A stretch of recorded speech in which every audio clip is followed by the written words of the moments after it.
Hello বন্ধুরা, কেমন আছো? আশা করি সকলেই ভালো আছো। আমি তোমাদের প্রিয় আপু আবারও চলে আসলাম নতুন একটি গল্প নিয়ে। গল্পটি শেষ পর্যন্ত শুনলে তোমাদের দাঁড়িয়ে যাবে। পরিমল সাহেবের ছোট সংসার। স্ত্রী ঝর্ণা এবং ছেলে জয়কে নিয়ে তিনি বেশ সুখে দিন কাটাচ্ছেন। পরিমল সাহেব উচ্চপদস্থ পদে চাকুরি করেন। তার বয়স ৫৬ বছর, স্ত্রী ঝর্ণার বয়স ৪৮ বছর, গৃহবধূ এবং ছেলে জয় ১৮ বছরের এক টগবগে তরুণ। জয়কে নিয়ে আজকাল পরিমল সাহেবের ভীষণ চিন্তা হয়। যা দিনকাল পড়েছে, ছেলেমেয়েরা তাড়াতাড়ি নষ্ট হয়ে যাচ্ছে। তিনি সারাদিন অফিস নিয়ে ব্যস্ত থাকেন, ছেলের দিকে নজর দেওয়ার সময় পান না। তবে ঝর্ণার উপরে তার আস্থা আছে। সে ছেলের সব খোঁজ খবর রাখে। মিসেস ঝর্ণা সারাদিন সংসারের কাজ নিয়ে ব্যস্ত থাকলেও ঠিকভাবে ছেলের দেখভাল করে। জয় নতুন কলেজে ভর্তি হয়েছে। ওর যেন নতুন জন্ম হয়েছে। নিজেকে অনেক বড় মনে হয়।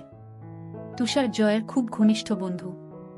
সে জয়ের সাথে অনেক আড্ডা দেয়, বান্ধবীদের নিয়ে অনেক ধরনের চিন্তা করে। তবে সবচেয়ে ভালো লাগে ভূগোলের ম্যাডামকে। জয় জানে ম্যাডামকে নিয়ে এসব চিন্তা করা অন্যায়, কিন্তু ওর মন মানে না। ম্যাডামের বয়স আনুমানিক ৪৫ বছর হবে। বেশ লম্বা। ভূগোল ম্যাডামের ক্লাস শুরু হবার আগে জয় প্রতিদিন কলেজের করিডোরে দাঁড়িয়ে থাকে, কারণ ওখানে দাঁড়িয়ে থাকলে ম্যাডামকে ভালোভাবে দেখা যায়।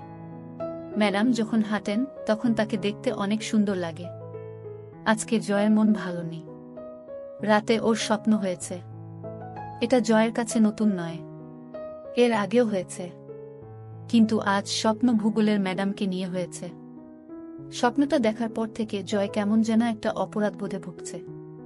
সকালে ঘুম থেকে উঠে জয় বাথরুমে ঢুকল। পরনের লুঙ্গিটা বালতিতে ভিজিয়ে রাখল, একটু পর কাজের মাসি ধুয়ে দিবে। জয় ঠিক করল আজ আর কলেজ যাবে না। এমন সময় জয়ের মা ঝর্ণা জয়ের রুমে ঢুকল। জয়কে বলল, আজকে কলেজ যাবি না? জয় উত্তর দিল, না মা, শরীরটা ভালো লাগছে না। জয়ের মা বলল, কেন বাবা, কি হয়েছে? জয় বলল, না মা, তেমন কিছু নয়।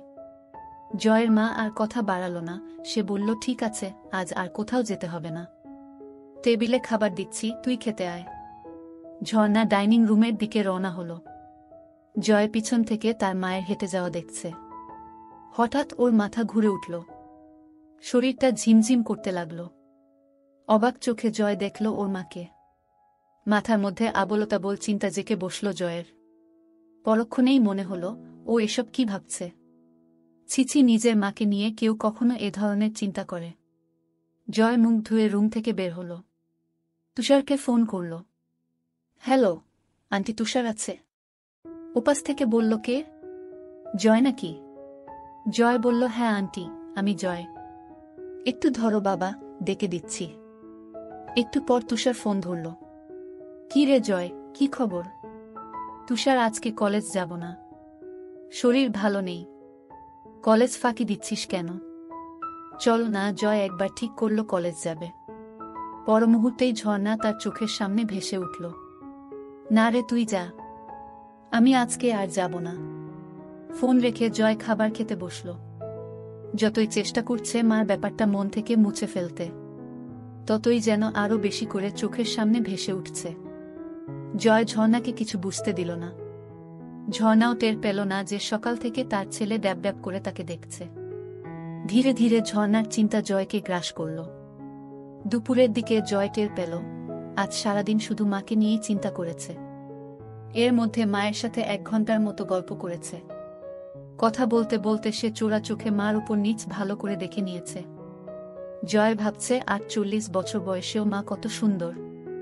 মা বেশ লম্বা চওড়া মহিলা, ৫ ফুট ৪ ইঞ্চি লম্বা। একটা ব্যাপার জয়কে পাগল করে তুলেছিল। জয় নিজের রুমে শুয়ে মার কথা ভাবছে। যতই ভাবছে তত মার প্রতি এক তীব্র আকর্ষণে পাগল হয়ে উঠছে। মার গলা শুনে জয়ের চিন্তার জাল ছিন্ন হল। জয়, এই জয়। হ্যাঁ মা, বলো।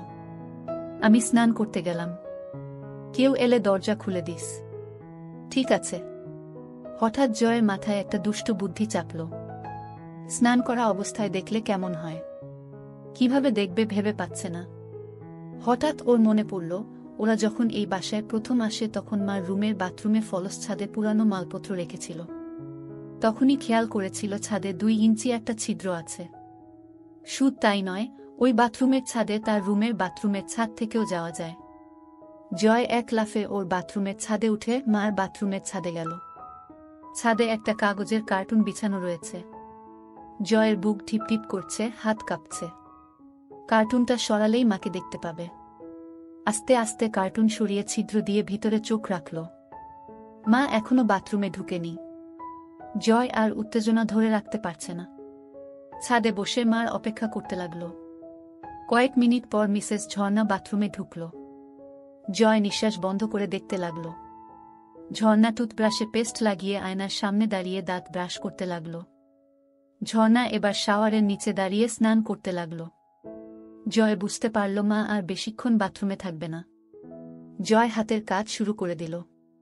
2 মিনিটের মাথায় জয়ের কাজ শেষ হয়ে গেল। ঝর্ণা বাথরুম থেকে বের হল, জয়ও নিচে নামল। দুপুরে মা ছেলে একসাথে খেতে বসল। খাওয়ার পর জয় নিজের রুমে শুয়ে একটা বই পড়তে লাগল। বইতে মা ও ছেলের অনেক গল্প আছে।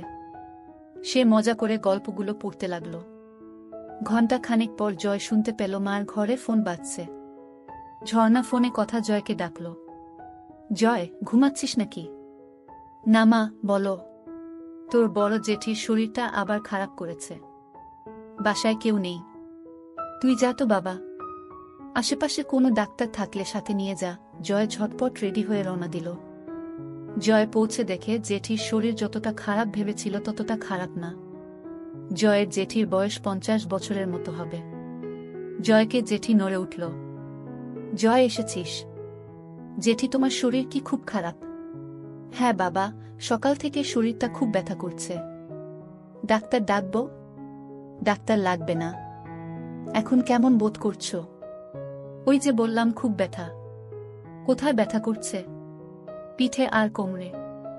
ম্যাসাজ দিলে ভালো লাগবে? বুঝতে পারছি না। জয় ম্যাসাজ শুরু করল। কিছুক্ষণ পর জয় বুঝতে পারল জেঠির ব্যথা কমছে। ভালো লাগছে জেঠি? হ্যাঁ বাবা, খুব ভালো লাগছে। ঘুম ঘুম ভাব হচ্ছে। ঠিক আছে, তুমি ঘুমাও। কয়েক মিনিটের মধ্যে মিনু ঘুমিয়ে গেল। তার নিঃশ্বাস ভারী হয়ে উঠল। এদিকে জয় বাসা থেকে বের হওয়ার পর মা জয়ের রুমে ঢুকল। ছেলেটা সবকিছু অগোছালো করে রাখে। রুম গোছাতে গোছাতে ঝর্ণা হঠাৎ বালিশের নিচে একটা বই আবিষ্কার করল। বই খুলে দেখে ঝর্ণার চোখ কপালে উঠে গেল, মাথা বনবন করে ঘুরতে লাগল। ছিছি জয়, এসব কি পড়ে? হারামজাদা আজকে বাসায় আসুক, পিঠের চামড়া তুলে ফেলব। ছিছি জয় এত নিচে নেমে গেছে। এই বয়সেই এসব গল্পের বই পড়ে? কি মনে হাতেই ঝর্ণা পড়ার জন্য বই খুলল। পড়তে পড়তে তার 2 চোখ আবার কপালে উঠে গেল। ছিছি, এমন গল্প কেউ কিভাবে লিখতে পারে? পড়ব না করেও ঝর্ণা গল্পটা পুরো শেষ করল। গল্প পড়ে ঝর্ণা আর থাকতে পারল না। এক দৌড়ে বাথরুমে ঢুকে হড়হড় করে বমি করে দিল। মুখ ধুয়ে কিছুটা সুস্থ হয়ে বাথরুম থেকে বের হল। কথায় আছে, নিষিদ্ধ জিনিসের প্রতি মানুষের সবসময় আকর্ষণ থাকে। ঝর্ণার ক্ষেত্রেও এর ব্যতিক্রম হল না। সে ঠিক করল বইটা তার কাছে রাখবে, সব গল্প পড়বে। ঝর্ণা নিজের ঘরে ঢুকে বিছানায় আয়েশি ভূমিতে বসে বইটা খুলল।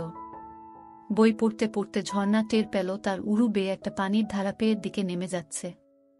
ঝর্ণা বুঝতে পারল ব্যাপারটা কি হচ্ছে। ঝর্ণা বুঝতে পারছে না জয়কে এই ব্যাপারে কোনো শাস্তি দিবে কিনা। বিকালে জয় বাসায় ফিরল। রুমে ঢুকে দেখে বইটা নেই। বাসায় মা ছাড়া আর কেউ নেই। তাহলে মা কি বইটা নিয়েছে? জয় প্রচণ্ড ভয় পেল। মা যদি বইটা নিয়ে থাকে তাহলে কি হবে? মা যদি গল্পগুলো পড়ে তাহলে খুব লজ্জার ব্যাপার হবে। সন্ধ্যার দিকে জয়ের সাথে ঝর্ণার দেখা হলো। কি রে, তোর জেঠির অবস্থা কেমন? এখন অনেকটা ভালো। মা ছেলের মধ্যে আরও কিছুক্ষণ কথাবার্তা হলো। ঝর্ণা রান্নাঘরে গেল। জয় তার রুমে এসে শুয়ে পড়ল। চোখ বন্ধ করতেই ঝর্ণার কথা ভাবতে লাগল। ওদিকে ঝর্ণা রান্নাঘর থেকে নিজের ঘরে যেয়ে বাকি গল্পগুলো পড়তে লাগল। বেশিরভাগ গল্পই মাছেলের নিয়ে। ঝর্ণা গরম হয়ে গেল। কি করবে ভেবে পাচ্ছে না। ঝর্ণা কি করবে? রান্নাঘরে বেগুন নেই। হঠাৎ মাথায় একটা বুদ্ধি এলো। ঝর্ণার মাথা খারাপ হয়ে গেছে, কি করছে নিজেই জানে না। হাতের কাছে মোম ছিল, সেটা দিয়ে সেদিনের মতো কাজ সারল। সন্ধ্যার পরে জয় আড্ডা মারতে বের হল। এই ফাঁকে ঝর্ণা জয়ের রুমে ঢুকল। খুঁজতে খুঁজতে বিছানার নিচে কিছু সিডি পেল। একটা সিডি নিয়ে প্লেয়ারে চালিয়ে সোফায় বসল। ঝর্ণা অবাক হয়ে দেখছে, আড্ডায় জয়ের বন্ধুরা মেয়ে ছাড়া অন্য কোনো কথা বলে না। জয়ের আর আড্ডা ভালো লাগছে না। এই মুহূর্তে মাকে দেখতে ভীষণ ইচ্ছা করছে। সে বাসায় চলে এলো। এদিকে ঝর্ণা শুয়ে তার ছেলের কথা ভাবছে। মুহূর্তেই আবার ভাবছে, ছিস ছিস, নিজের ছেলেকে এসব কি ভাবছি। ধীরে ধীরে জয়কে নিয়ে তার ভাবনা প্রখর হতে লাগল। পরিমল সাহেবের বয়স হয়েছে, এখন আর আগের মতো ঝর্ণাকে তৃপ্তি দিতে পারে না। কখনো কখনো ঝর্ণার চরম পুলক হওয়ার আগেই পরিমল সাহেব হাঁপিয়ে যায়। সব মিলিয়ে ধীরে ধীরে ঝর্ণার সমস্ত ভাবনা জুড়ে তার ছেলে জয় এসে পড়ল। রাতে ঝর্ণা ও জয় একসাথে খেতে বসল। ঝর্ণা আর চোখে লক্ষ্য করল জয় ড্যাব ড্যাব করে তাকে দেখছে। মাঝরাতে জয়ের ঘুম ভেঙে গেল। এদিকে সারা রাত ধরে ঝর্ণা ঘুমাতে পারেনি। যখনই চোখ বন্ধ করে তখনই জয়ের চেহারা ভেসে ওঠে। ঝর্ণা বুঝতে পারছে না কি করবে।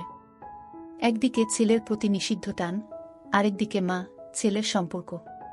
স্বামী তাকে যথেষ্ট ভালোবাসলেও তাকে সুখ দিতে পারে না। অবশেষে ঝর্ণা সিদ্ধান্ত নিল কাল দিনে